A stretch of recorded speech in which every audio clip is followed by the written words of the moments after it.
Hello mga ka-showbiz, update tayo with Pia Wurtzbach at Heart Evangelista. Narito, inimbitahan si Heart Evangelista ng pamunuan ng Victoria's Secret Fashion Show sa Amerika, subalit tumanggi itong si Heart.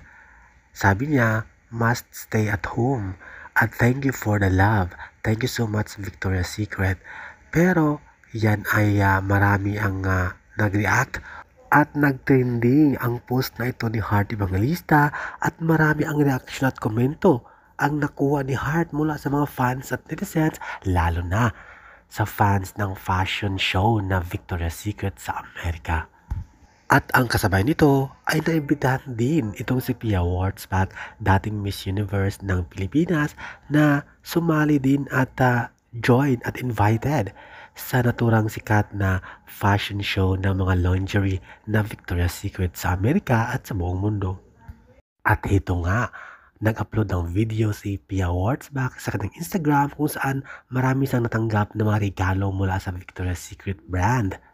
Ando na sa mismo sa event at show ng fashion show ng Victoria's Secret sa Amerika at talagang pinagmalaki niya at proud na proud si Pia Wurtzbach. Kaya naman ang tanong ng mga fans ni Heart, bakit tumanggi? Bakit tinanggihan ni Heart Evangelista ang invitasyon ng Victoria's Secret na makasama doon at makapanood ng show, o di ba? At kasabay nito, sumabog na at talamak na ang rivalry ng dalawang sikat na fashion icon na si Pia Wurtzbach at Heart Evangelista. Ang mga Pinoy lang naman, mga fans ang nagsasabong sa dalawa. Subalit ang dalawang babae na yan ay walang problema. Ang mga fans lang ang exaggerated masyado. Parehong sikat na sina Pia Wurtzbach at Heart Evangelista sa mundo ng fashion. Although mas nauna si Heart sa pagiging sikat sa runway at sumunod si Pia Wurtzbach. Kaya ito nga, umaandar na naman ang sakit ng mga Pinoy, ang crab mentality.